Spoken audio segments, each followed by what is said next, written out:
أعوذ بالله من الشيطان الرجيم. بسم الله الرحمن الرحيم. الحمد لله رب العالمين الرحمن الرحيم مالك يوم الدين.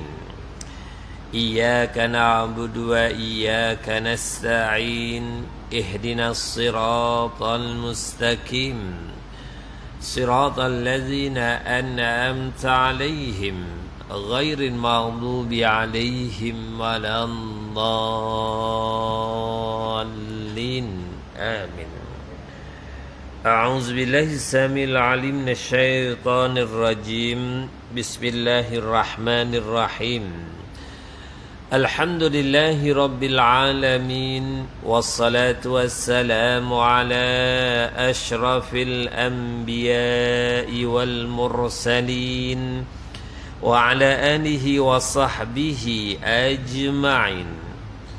اللهم نور قلوبنا بهدايتك كما نورت الأرض بنور شمسك أبدا أبدا يا أرحم الراحمين. اللهم فقهنا في الدين وعلمنا التأويل واهدنا صراطك المستقيم. وصلى الله على سيدنا محمد وعلى آله وصحبه وبارك وسلم والحمد لله رب العالمين. Alhamdulillahi Rabbil Alamin wa bihi nasta'in wa nastaghfiruh wa na'udzu billahi min sururi anfusina wa min sayyiati a'malina may yahdihillahu fala mudilla lahu wa may yudlil fala hadiya lahu. Ashhadu an la ilaha illallah wahdahu la syarika lah wa ashhadu anna Muhammadan abduhu wa rasuluh. Allahumma salli ala sayyidina Muhammadin tibbil qulub wa dawaiha wa afiyatil abdan wa shifaiha wa nuril absar wa diyaiha وعلى آله وصحبه ومن تبعهم بإحسان إلى يوم الدين بعدد علم الله وزنة عرش الله ومداد كلمات الله بحق عظمة ذاتك يا أرحم الراحمين. أما بعد. Yang saya hormati kepada tuan-tuan imam, tuan-tuan Bilal, barisan pengusi dan barisan kepimpinan surau ini. Seterusnya tuan-tuan haji, tuan-tuan, sahabat-sahabat, saudara, adik-adik, anak-anak yang dirahmati Allah sekalian, ya, muslimin muslimat yang dirahmati Allah sekalian. Syukur alhamdulillah kita telah pun berada di malam yang ke-16 dah. Kita berada dalam bulan Sya'ban. Hanya lebih kurang berbaki 14 hari saja lagi insya-Allah. Jika Allah takdirkan umur kita dipanjangkan, kita akan berkesempatan lagi menemui Ramadan al-Mubarak. Ramadan yang penuh kerahmatan, keberkatan di sisi Allah, yang merupakan hadiah besar dari Allah untuk kita, umat Islam akhir zaman, umat baginda sallallahu alaihi wasallam, memperoleh peluang menggandakan amal ibadah sepanjang Ramadan tersebut. Ya tuan-tuan, Ramadan yang bakal kita temui, dia akan menjadi dua keadaan untuk kita. Sama ada kita termasuk orang-orang yang Allah rahmati, berkati. Jika termasuk dalam kerahmatan, keberkatan di sisi Allah, maknanya berlakulah penghapusan dosa-dosa kita yang lalu. Jika ditakdirkan kita tak memperoleh kerahmatan, keberkatan di sisi Allah, membawa maksud bertambah-tambah lagi lah dosa-dosa kita yang tak terampun di sisi Allah Subhanahu wa ta'ala. Wa iyazubillah, dari hal keadaan yang kedua itu. Mudah-mudahan kita semua insan yang termasuk dalam kategori dirahmati, diberkati di sisi Allah, dan seterusnya memperoleh keampunan dosa-dosa di sisi Allah. Bukan sehari, bukan seminggu, bukan sebulan yang dijamin oleh Allah keampunan dosa itu. Diberi jaminan oleh Allah keampunan dosa selama setahun yang lalu. Inilah kehebatan yang Allah kurniakan khusus untuk umat baginda sallallahu alaihi wasallam. Tuan, kita sambung pada malam ini perbincangan kita dalam kitab Mutiara Ilmu Tauhid ini. InsyaAllah pada malam ini kita akan sambung yang baru dalam susunan kitab ini yang ke-19, keterangan khilaf pada pengucapan dua kalimah syahadah, dan juga akan dibahaskan makna Islam menurut syarak di halaman 82. Tuan, kata musannif, fakila syartun kal amalu wa kila bal syatrun wal islamu rahanna bil amal. Yang bermaksud satu pendapat mengatakan bahawa pengucapan itu adalah syarat seperti amal, dan pendapat lain pula mengatakan tidak seperti itu, bahkan dia adalah syatar, yakni satu bahagian, dan Islam itu nyatakanlah ia dengan amalan. Ya tuan-tuan dan hati Allah Subhanahu wa taala, dalam penyataan musannif pengarang kitab ini nak menyatakan di samping ada perselisihan pendapat berkaitan dengan pengucapan kalimah syahadah dengan lisan baru diterima pengakuan seseorang itu sebagai pengakuan keimanan keislamannya. Ini satu rasa yang kita akan bincangkan. Dan satu lagi yang kita akan bincangkan juga ialah tentang ada beza tak antara Islam dengan iman. Ada pendapat yang menyatakan Islam dan iman huwa-huwa, itulah satu-satu, mana sama. Islam itulah iman, iman itulah Islam. Ada pendapat pandangan ulama yang menyatakan berbeza. Islam dan iman satu benda yang berbeza. Jika seseorang itu mengucap kalimah syahadah, itu baru Islam. Apabila seseorang itu beramal apa yang Allah perintahkan, baru dikira beriman. Seperti mana dalam ayat Al-Quran yang Allah Subhanahu wa taala gambarkan, waqalatil a'rabu amanna, berkatalah orang-orang Badui itu yang menyatakan bahawa mereka itu telah pun beriman, walakin qulu aslamna. Mereka itu disarankan, dinasihatkan. Allah menegaskan dalam Al-Quran, katakan bukannya beriman, tapi katakanlah kami ini dah pun Islam. Jadi nak menunjukkan bahawa ada perbezaan pendapat di kalangan para ulama antara Islam dan iman, walaupun dalam pendapat yang lain menggabungkan makna yang sama, maksud yang serupa. Ya, tuan-tuan hati Allah Subhanahu wa taala, yang kita akan lihat lebih awal dalam perbahasan ini ialah ada perbezaan pendapat di kalangan para ulama usuluddin, ulama tauhid, dalam pengucapan kalimah syahadah. Cuba kita flashback balik pengucapan kalimah syahadah ini pada siri yang lalu kita pun bahaskan. Adakah kalimah itu semestinya diucap dengan kalimah asyhadu an la ilaha illallah wa asyhadu anna Muhammadar Rasulullah? Ikut pandangan Imam Syafi'i, seperti mazhab yang Imam Syafi'i yang nyatakan seperti Imam An-Nawawi, Imam Ibn Hajar Al-Asqalani yang menyatakan dia pengucapan kalimah syahadah itu ucapan mengakui ketuhanan Allah dan kerasulan Rasul sallallahu alaihi wasallam perlu, namun tak semestinya diucap dengan asyhadu an la ilaha illallah wa asyhadu anna Muhammadar Rasulullah.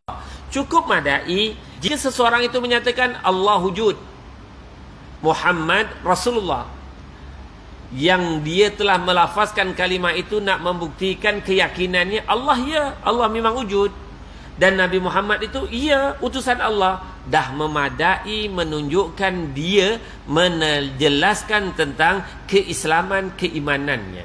Ini yang telah pun kita bahaskan pada siri yang lalu. Walaupun afdalnya, yang terbaik dengan pengakuan itu dilafazkan dengan ucapan asyhadu an la ilaha illallah wa asyhadu anna Muhammadar Rasulullah.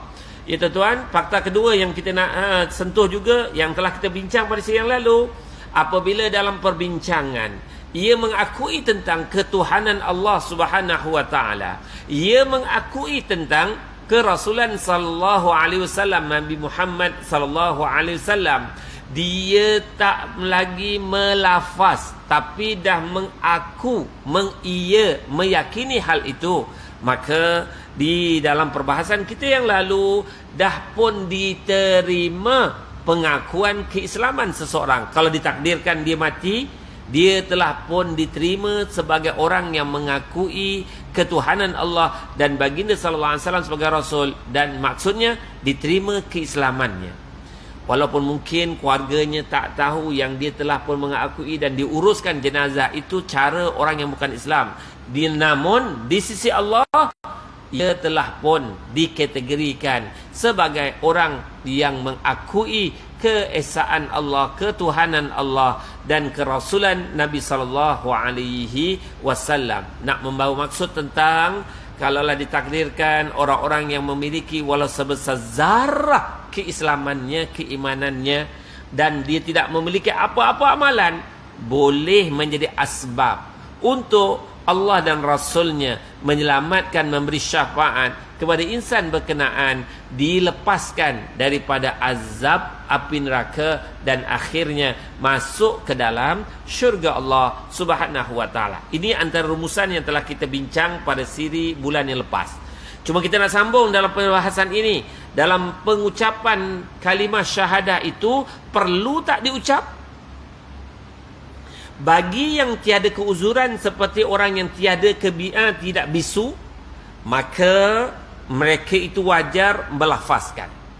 Sebagaimana di kalangan para ulama dalam bait syair yang lain menegaskan, yang dikatakan Islam itu ialah taqrirul bilqalb, tasdiqu bilqalb, wa takrir bil lisan, wal amal bil jawarih. Yang dikatakan Islam seseorang itu, iman seseorang itu perlu dari hatinya keyakinan, tasdik bil qalb, pengakuan keyakinan dalam hati. Takrir bil lisan, di lisannya kena lafaz, kena sebut, kena mengucap kalimah syahadah itu, kena mengucap mengakui ketuhanan Allah dan kerasulan Nabi sallallahu alaihi wasallam, dan perlu dibuktikan wal amal bil jawarih, dan amalan dengan anggota tubuh badan bagi membuktikan benar-benar dia telah mengaku Islam dan beriman kepada Allah Subhanahu wa taala. Ya tuan, ini pendapat yang pertama. Namun pendapat yang kedua menegaskan bahawa cukup seseorang itu dikatakan Islamnya dengan hanya tasdik bil qalbi wa takrir bil lisan, pengakuan keimanan dari dalam hatinya dan dilafazkan keislamannya. Dia belum beramal, namun dah pun diiktiraf keislamannya walaupun belum beramal. Ini pendapat yang kedua. Jadi nak menunjukkan apa ya tuan-tuan? Nak menunjukkan bahawa di sana ada pendapat yang menyatakan cukup dengan dua syarat, dengan pengakuan hati, keyakinan hati dan dilafazkan, dah memadai diakui keislaman seseorang tadi. Walaupun dia mungkin belum mendirikan solat, walaupun dia mungkin tidak berpuasa dalam bulan Ramadan, namun dari dua perkara ini telah pun memadai untuk diperakui Islamnya seseorang tadi. Berbeza pendapat yang pertama, tiga-tiga kena seiring. Dalam hal masa yang sama, dia kena meyakini, dalam masa yang sama, dia kena melafazkan ucapan perakuannya itu, dalam masa yang sama, perlu dibuktikan apa yang dah disebut itu melalui amalannya. Baru dikategorikan benar betul-betul dia Islam dan beriman. Nanti kita lihat bagaimana pendapat yang masyhur dalam memberi pengiktirafan keislaman seseorang.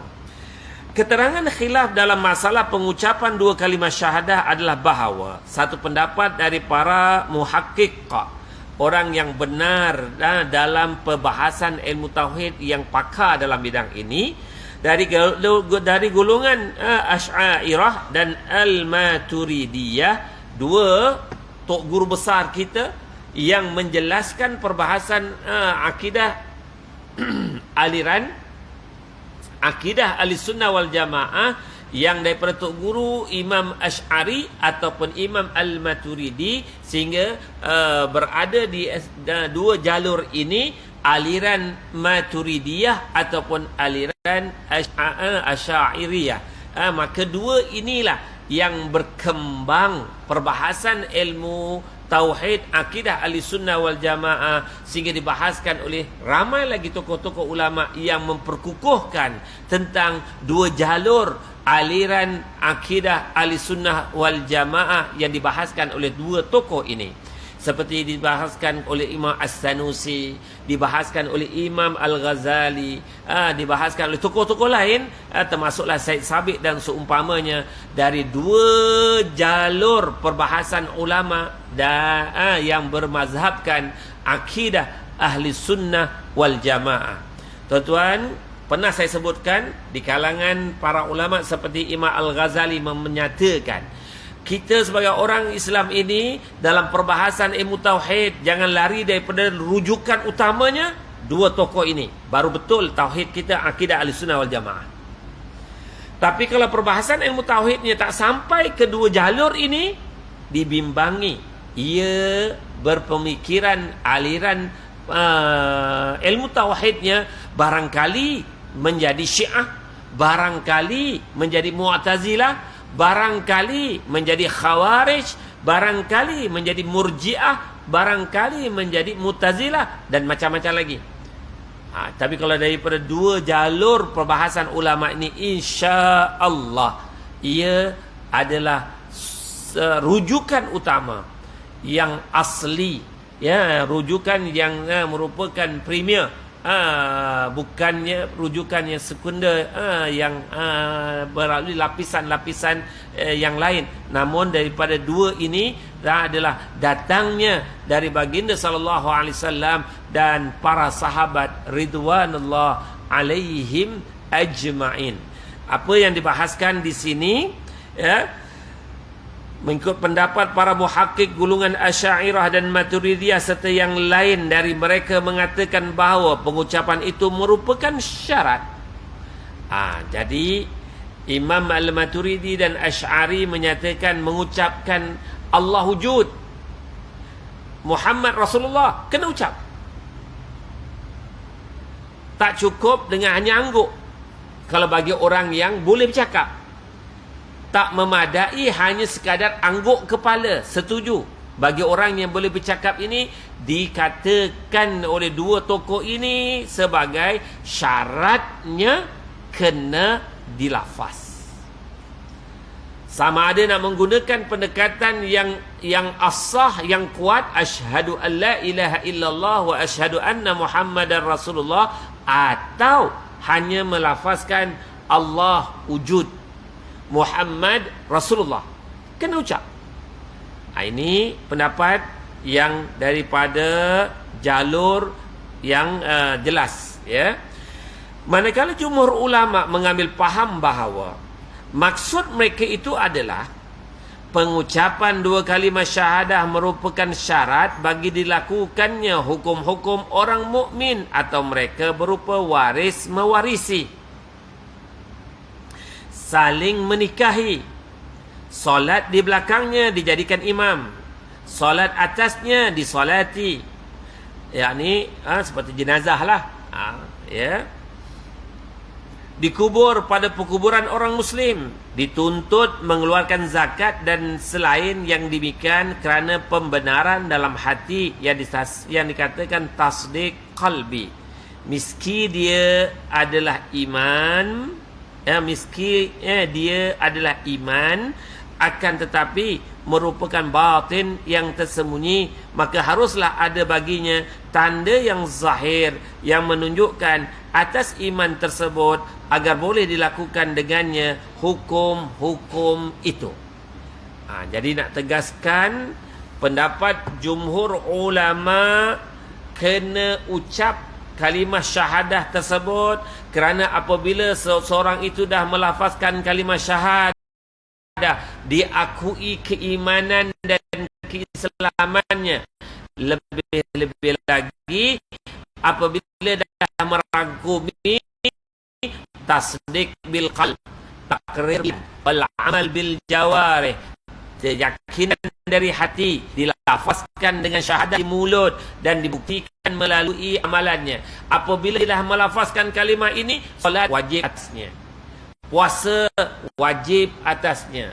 Kalau nak bernikah, benar diakui keislaman, baru boleh menikahi antara lelaki Islam dengan perempuan Islam, maka baru boleh diijab kabulkan pernikahannya. Kalau dia ada harta, dia boleh mewariskan harta kepada keturunannya yang juga Islam, atau dia boleh juga dikategorikan dalam hal ini sebagai nak menjadi saksi, maka dia boleh menjadi saksi kerana apa? Dia lafaz kalimah Islam yang menunjukkan dia itu Islam dan beriman. Itulah nak dikatakan terpakailah hukum syariat ke atasnya. Kalau dia tak mengucap kalimah itu, macam mana nak membuktikan yang di Islam? Sudah digunakan oleh kebanyakan majoriti ulama yang diistilahkan dengan istilah jumhur ulama. Sebab itu sebagai contoh tuan-tuan, selingan, kalau seseorang itu murtad, terkeluar daripada Islam, ayah dia kaya raya, adakah dia layak untuk mewarisi harta yang ditinggalkan oleh ayahnya? Jawapannya tidak. Kerana apa? Terputus dah kelayakan dia itu sebab terkeluar daripada Islam. Kecuali dia taubat nasuha, dia ucap kalimah syahadah balik, layak untuk menerima harta yang diwariskan, harta pusaka yang ditinggalkan oleh si ayah ataupun ibunya yang memiliki harta. Begitulah jika dia tidak Islam, adakah boleh dia mewariskan harta dia kepada anak-anaknya? Maka juga terputus ikatan berkenaan. Ya, tuan-tuan hati Allah Subhanahu wa taala. Dalam perbahasan ini, para ulama yang majoriti ini menyatakan tiga-tiga ini kena berlaku. Ya, bukan 2 dari 3. Tadi saya gambarkan awal tadi cukup dengan ucapan di mulut dan pengakuan di hati. Tapi jumhur ulama, majoriti ulama menyatakan tiga-tiga ini serangkai sekali, seiring, tak boleh dipisahkan. Ya, barang siapa yang membenarkan dengan hatinya dan tidak mengikrarkan dengan lidahnya, bukan kerana uzur yang menegahnya dan bukan pula kerana enggan, maka dia mukmin di sisi Allah dan tidak mukmin pada hukum-hukum keduniaan. Jadi balik semula pada perbahasan siri yang lalu. Okey, pada perbahasan siri yang lalu kan kita kata dia bincang-bincang akui Allah Subhanahu Wa Taala ada. Ya, aku Allah wujud. Angguk kepala, aku Rasul Nabi SAW, Rasul utusan Allah. Tapi dia tak lafaz. Di sisi Allah, perbahasan di kalangan para ulama ni mengakui dia di sisi Allah Islam. Tapi untuk hukum manusia ramai, dia kena dibuktikan dengan jelas pengucapannya. Yang ni telah pun saya rumuskan awal tadi, rumusan yang kita telah pun ikuti pada siri yang lalu, supaya kita tidak terkeliru dalam meletakkan pembahasan kali ini. Dia berkesinambungan antara yang lepas dengan kali ini. Ya, jadi mudah-mudahan clear. Di sisi Allah, seseorang yang mengakui tetapi tak mengucap, menyatakan kalimah syahadahnya itu, dia di sisi Allah dikategorikan mukmin, orang yang telah pun beriman. Namun hukum adatnya, hukum zahir kemasyarakatannya, dia tak dapat dibuktikan kerana masih belum mengucapkan kalimah syahadah berkenaan. Okey, seterusnya tuan-tuan. Adapun orang yang uzur, maksud bisu. Ya, contoh, jika terdapat qarinah petunjuk atas Islamnya dengan selain pengucapan seperti isyarat, maka dia mukmin pada kedua-duanya. Orang bisu, dia tak boleh nak mengucap, cuma dia tunjuk, aku ya Allah Esa. Dia menunjuk, atau dia mengangguk kepala tentang, dikatakan Allah yang maha hebat, yang maha perkasa, yang maha bijaksana. Dia mengangguk kepala, maknanya dia dah pun mengakui keimanannya terhadap Allah. Dan apabila disebutkan, dituliskan nama Rasul sallallahu alaihi wasallam, ia mengangguk atau menunjukkan isyarat mengakui, dia dikira mukmin di sisi Allah, mukmin di sisi masyarakat. Bagi orang yang uzur kerana panca inderanya, ya. Dan ada pun orang yang enggan bahawa dia telah diminta untuk mengucapkan dua kalimah syahadah, lantas dia enggan, maka kafirlah dia pada kedua-duanya. Jadi kalaulah sekiranya dalam keadaan dia itu tak nak mengakuinya, ya, mulut tak mengucap, tidak ada isyarat mengakui, maka dia masih dalam kategori keluar dari tidak diiktiraf tentang keislamannya. Walaupun tuan-tuan, contoh kita dah sebut pada sini lalu, walaupun mungkin dari sudut pengucapannya Allahu Akbar, la ilaha illallah, kalau dia terhantuk kata la ilaha illallah, ucapannya menyatakan tentang tiada Tuhan yang disembah melainkan Allah, tapi hatinya tak mengakui benda tu, cuma sekadar pengucapan lidah sebagai kebiasaan yang dia dengar dari kalangan, mungkin dia duduk dalam kategori masyarakat yang ramai orang Islam, maka orang Islam banyak mengucapkan kalimah seumpama itu, la ilaha illallah. Budak ni, contohlah kalau dia tengok budak yang agak nakal sikit, maka pengucapannya la ilaha illallah. Budak ni, kalaulah dia orang yang bukan Islam melafazkan ucapan yang sama, dia tengok budak yang agak nakal, dia lafazkan je, budak ni la ilaha illallah, adakah dah diterima keislamannya? Belum. Kerana pengucapan itu kebiasaan, bukan datang dari pengakuan. Tapi kalau dia datang dari pengakuannya, la ilaha illallah Muhammad Rasulullah, diterima tak keislamannya? Terima. Kerana beza antara pengucapan yang merupa kebiasaan dengan pengucapan yang berdasarkan keyakinan. Jadi kalau berdasarkan keyakinan, diiktiraf keislamannya. Maka yang enggan tadi, ya, kafirlah dia pada keduanya. Dan kalau dia mengakui pada hatinya, tidaklah yang demikian itu dapat memberi manfaat walaupun di hari akhirat. Dan barang siapa yang mengikrarkan dengan lidahnya dan tidak membenarkan dengan hatinya seperti orang munafik, maka dia mukmin pada hukum-hukum keduniaan selama tidak nampak kekafirannya dengan satu tanda seperti bersujud pada patung. Ini perbahasan pula kalaulah dia mengucap kalimah syahadah, tapi hatinya masih ragu-ragu tentang pengucapannya yang dia tak zahir. Dari sudut hukum dunia, untuk diakui, orang ini dah diterima keislaman. Tapi Allah Subhanahu wa taala yang Maha mengetahui apa yang di dalam. Sebab tu kaedah menyatakan nahnu nahkum bizzawahir wallahu ya'lamu bis-sarair. Kita berhukum kepada apa yang ada sekeliling kita ni, yang nampak dengan mata, yang dengar dengan telinga, yang boleh dilihat dan dikesan. Yang itu kita berhukum. Jika seseorang tadi melafazkan kalimah syahadah, ya, Islam lah dia. Walau hatinya itu ada keraguan, hatinya ada perasaan benci terhadap Islam, dia tak zahirkan, maka di sisi Allah hukum orang macam ni munafik. Orang seumpama ini dikategorikan munafik. Dan kita tak boleh menghukumkan kepada seseorang tadi dengan kita menuduh dia ni sebenarnya ucap tu kerana takut.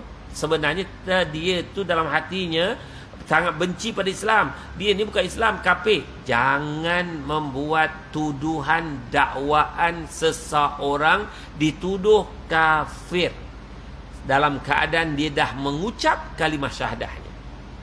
Kecuali terbukti tindakan-tindakan yang dilakukan itu jelas terkeluar dari Islam. Seperti dia pergi ke kuil sembah balik berhala. Dia dah mengucap kalimah syahadah semalam, tapi hari ini dia pergi sembah. Ya, kalau terbukti jelas dia pergi untuk menyembah patung yang ada, ya, dia terkeluar dari Islam. Dengan maksud kena dibimbing untuk dia mengucapkan kalimah syahadah balik. Apabila dia menerima bimbingan dan mengakui semula, ya, dia akui kembali keislamannya. Jika dia enggan dan menolak, berkeras menolak, maka dikekal dalam keadaan kekafiran. Ya, tuan-tuan hati Allah Subhanahu wa taala, justru dalam fakta penting di sini adalah jangan tuduh sewenang-wenangnya seseorang yang pernah kita dengar pengucapan syahadahnya dengan tuduhan kafir, tuduhan terkeluar daripada Islam. Tak dibenarkan oleh ahli sunnah wal jamaah. Kecuali balik semula pada pernyataan tadilah, yang jelas tindakannya itu memang tindakan sebagai orang yang terbukti terkeluar daripada Islamnya. Kalau ada tanda seperti itu, maka berlakulah atasnya hukum-hukum kafir. Balik semula pada tadi. Kalau berlaku pengucap, dia contoh lepas ucap kalimah syahadah, dia dinikahkan, pasangannya isteri dia orang Islam. Setelah beberapa lama, dia pergi ke kuil untuk dia sembah balik patung, maka wajib dipisahkan antara pasangan suami isteri tadi. Kerana berbeza akidah, maka berlakulah penceraian fasah antara pasangan suami isteri. Kalaulah dia anak, dia melafazkan kalimah itu, dia melakukan perbuatan menyembah berhala atau pergi ke gereja, dia dari keturunan orang Islam, dia pergi ke gereja bukan untuk melakukan lawatan, bukan untuk buat kajian, tapi memang dia nak mengikuti upacara keagamaan Kristian itu, maka dia dah dikategorikan terkeluar pada Islam. Walau ayahnya kaya raya, maka dia tak layak untuk menerima warisan harta pusaka dari si ayahnya. Balik semula kepada perbahasan yang telah kita sebutkan awal-awal tadi. Kita bagi laluan untuk azan.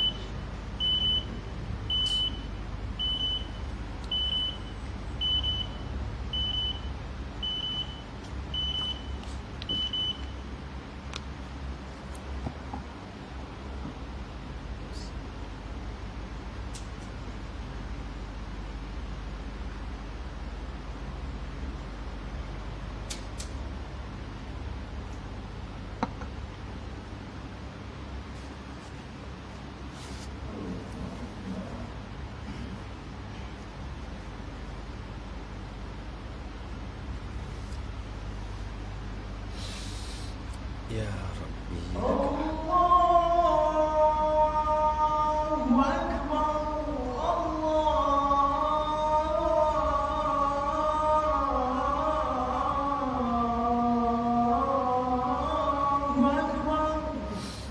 Allahu Akbar.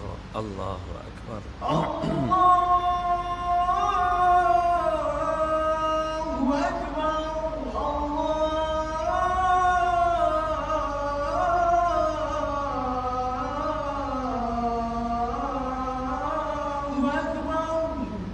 Allahu Akbar. Allahu Akbar. Asyhadu an la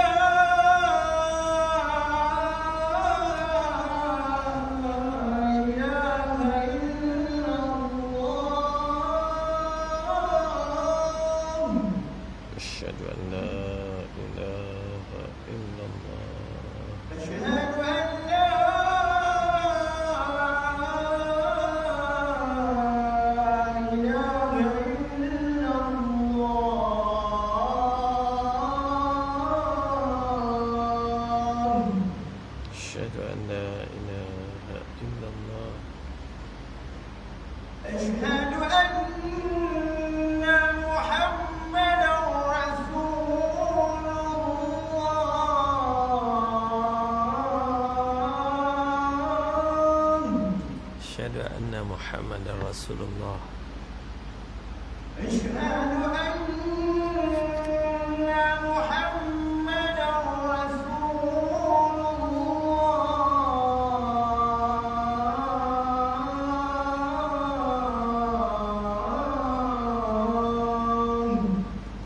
Asyhadu anna Muhammadar Rasulullah. Hayya 'alas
shalah.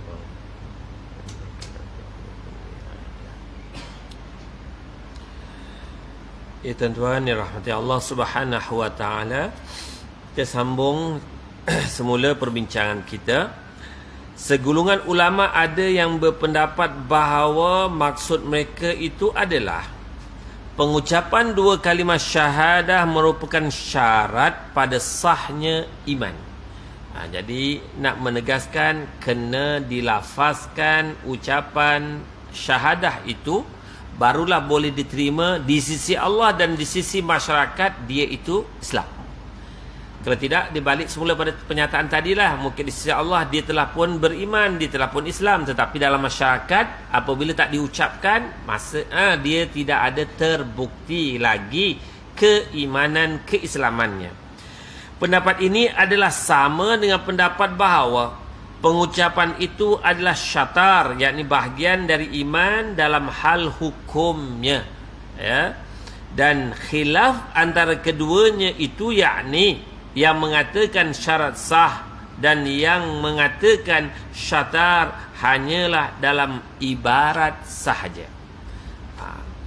Jadi dalam perbahasan ini nak menegaskan bahawa perlu pengucapan itu untuk memperkukuhkan bagi penerimaan kita terhadap seseorang yang terbukti ia sebagai benar-benar Islam dan apabila dia telah pun melafazkan ucapan syahadah berkenaan.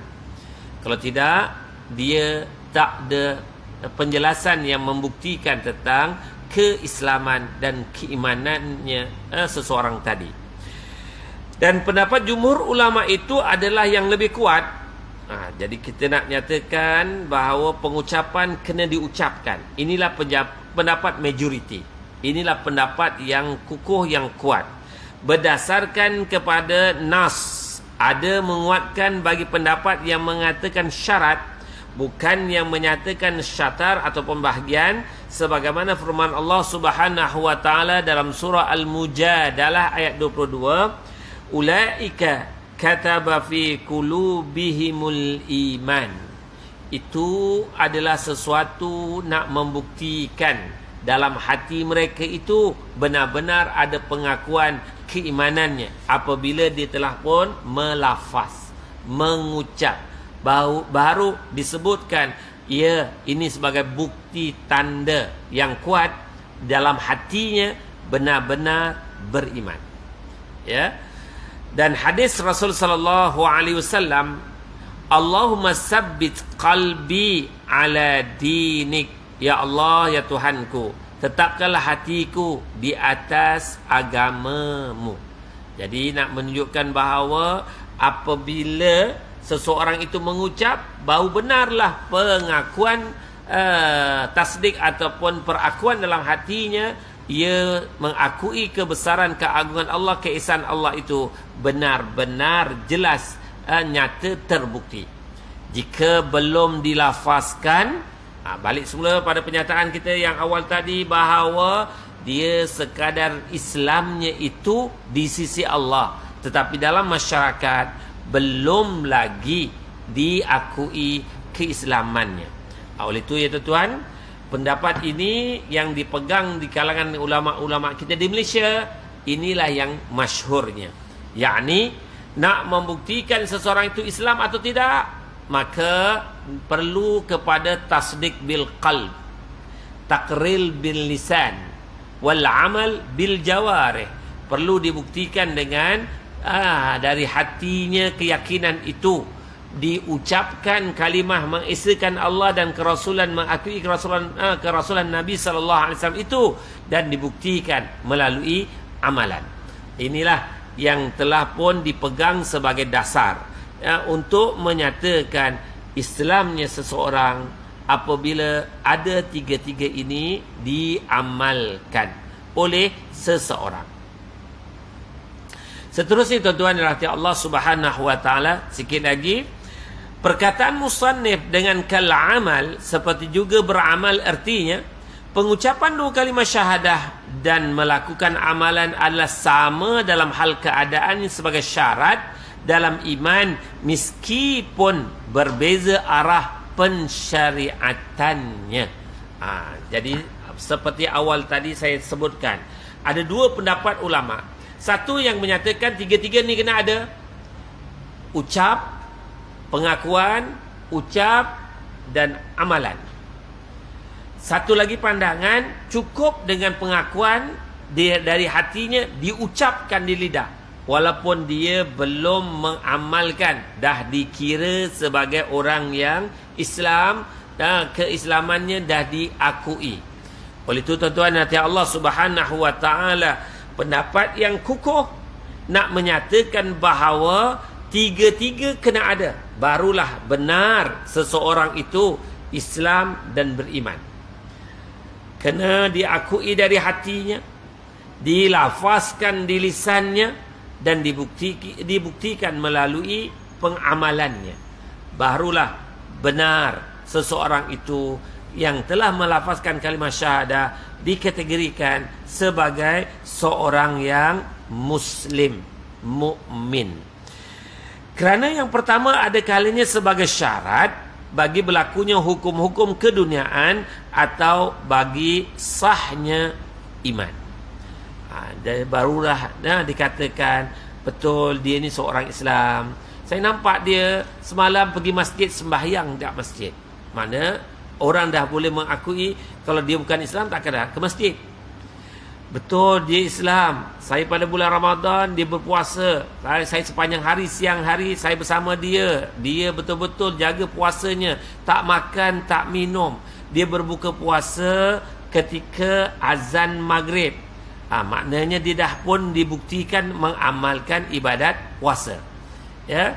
Sama ada yang dalam hatinya itu benar-benar ikhlas kerana Allah ataupun ada tujuan lain, itu bukan tugas kita nak merisik, menyiasat. Itu sebagaimana ayat yang telah saya nyatakan tadilah, nahnu nahkum bizzawahir wallahu ya'lamu bis-sarair. Kita berhukum benda yang zahir, Allah yang maha mengetahui benda yang disimpan dalam hati, yang dirahsiakan. Oleh itu ya tuan-tuan, kalau kita pegang berkaedah ini, mudah urusan kita. Untuk menyatakan seseorang itu Islam ataupun tidak, kita pegang pada zahir. Dia mengucap kalimah syahadat tak? Mengucap. Dia solat tak? Solat. Selagi mana tidak ada bahan bukti yang menunjukkan dia melakukan perbuatan syirik, maka kita wajib berhukum dia adalah Muslim. Dia kalaulah jelas dia melakukan perbuatan syirik, baharulah dinyatakan bahawa dia telah keluar dari Islam. Tuan-tuan, satu lagi pendapat sebagai sindingan juga, kalau dia dah jelas melakukan perbuatan syirik, menyembah ataupun memuja salib dan seumpamanya, kita nak nafikan tak? Dia hanya pegang je, dia tak puja, dia hanya meletakkan pengucapan ni saja, tapi hatinya tak macam tu. Tuan-tuan, orang yang jelas dah terkeluar dari Islam, kita orang Islam cuba nak menyembunyikan, cuba nak nak menutup perkara tersebut dan nak menafikan dia dah terkeluar dari Islam, awas. Ini juga boleh menjadi sebab seseorang yang cuba nak menyembunyikan seseorang yang telah jelas terkeluar dari Islam, nak menafikan orang yang terkeluar dari Islam itu, pengucapan menafikan boleh menjadi asbab dia tu yang cuba menafi terkeluar dari Islam. Sebab tu tuan-tuan, awas, jangan cuba melindungi seseorang yang telah jelas perbuatannya menyengutukan Allah. Jangan nak diselindung, jangan nak ditutupi. Tugas apabila dah jelas, tugas untuk berdakwah balik, untuk nasihatkan balik, itu tugas, bukan tugas untuk menutup, menyembunyi. Seseorang yang cuba menafikan kekufuran orang yang telah jelas terbukti, dibimbangi jatuh kufur kepada dia. Wa iyazubillah. Sekadar itu untuk malam ni, kerana perbahasannya panjang lagi, cukuplah untuk malam ni kita sampai kepada perbahasan pendapat yang kuat. Tiga-tiga ini ada pengakuan di hati, pengucapan di lisan, dan dibuktikan dengan amalan. Yang baik datangnya dari Allah, segala kelemahan kekurangan datang dari saya. Saya mohonkan keampunan kepada Allah, kemaafan tuan-tuan sekian terkasar bahasa, terlanjur kata. Allahu a'lam ma a'lam, wallahu khairum mimma la a'lam. Jika ada perbincangan tuan-tuan, kalau saya boleh bagi respon dengan izin Allah, saya cuba. Kalau tak mampu, minta maaf banyak. Wallahu a'lam. Waalaikumsalam warahmatullahi wabarakatuh. Ya akhi,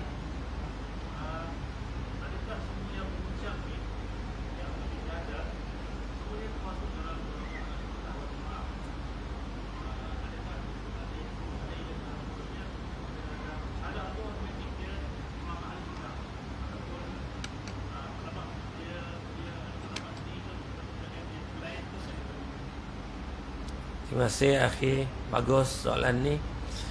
Orang yang mengucap baru perakuan dia sebagai orang yang mengakui keislaman, mengakui ketuhanan dan kerasulan. Yang akan diterima oleh Allah dan Rasulnya keislaman, keimanan itu hanya yang benar-benar berpegang kepada ahli sunnah wal jamaah. Sebab tu Rasul sallallahu alaihi wasallam sebut apa? Alaikum bil jamaah. Hendaklah kamu bersama-sama dengan ahli sunnah wal jamaah. Kerana ada orang yang mengucap kalimah syahadah tapi dia Mu'tazilah. Ada yang mengucap dua kalimah syahadah tapi dia Murji'ah.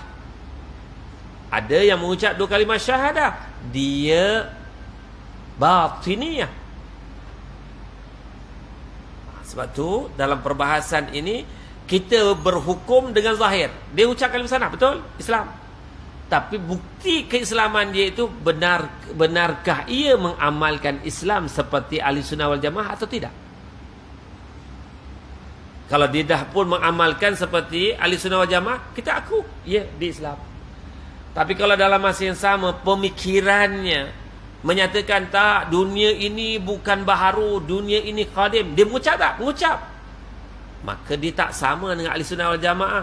Pengucapan itu menyamakan dunia dengan sifat Allah, terkeluar daripada ahli sunnah wal jamaah, terkeluar daripada keislamannya walaupun mengucap. Yang ni sebab tu tuan-tuan, dalam isu tauhid ni kita bukan hanya sekadar nak melepaskan diri dengan ucap dah selesai. Kena benar-benar mengikuti pegangan ahli sunnah wal jamaah. Baru yang kita nak, adakah perakuan manusia? Tak. Yang kita nak perakuan dari Allah. Manusia mengiktiraf, itu sokongan. Manusia iktiraf, Allah tolak, Rasul tolak, buat apa? Orang kata dia itu Islam, tapi jelas Islamnya itu bertentangan dengan ahli sunnah wal jamaah.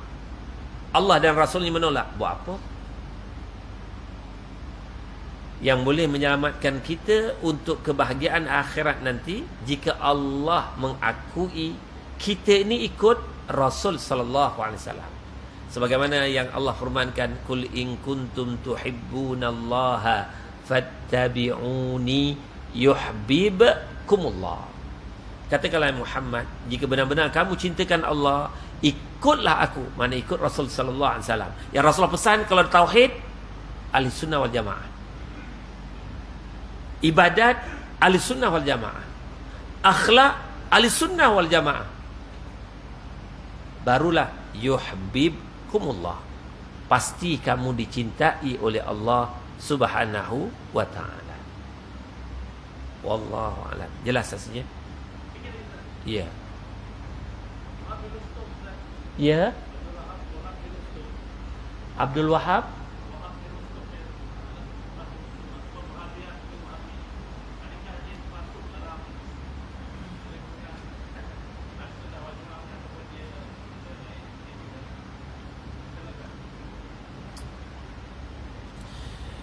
Secara umum, apabila dia melafazkan kalimah syahadah, kita akui keislamannya. Apabila dia menolak perkara-perkara dasar yang berkaitan dengan akidah, perkara-perkara dasar yang berkaitan syariat, perkara-perkara dasar yang berkaitan perkara-perkara dasar akidah dan syariat, yang itu perlu dibahas dan dibincangkan balik.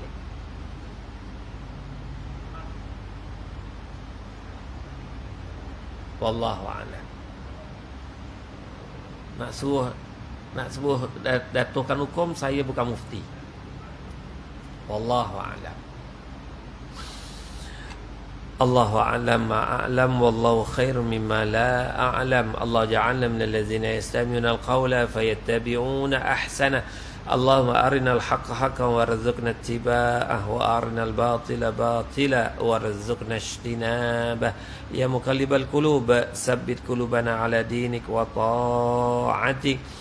Allahumma barik lana fi Sya'ban wa ballighna Ramadan wa ballighna Ramadan wa ballighna Ramadan.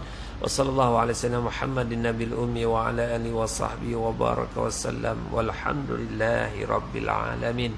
Subhanakallahumma wa bihamdik ashhadu an la ilaha illa anta astaghfiruka wa atubu ilaik. Bismillahirrahmanirrahim. Wal 'asr innal insana lafi khusr illa allazina amanu wa 'amilus salihat wa tawassaw bil haqqi وتواصوا بالصبر وبالله التوفيق والهداية والسلام عليكم ورحمة الله وبركاته.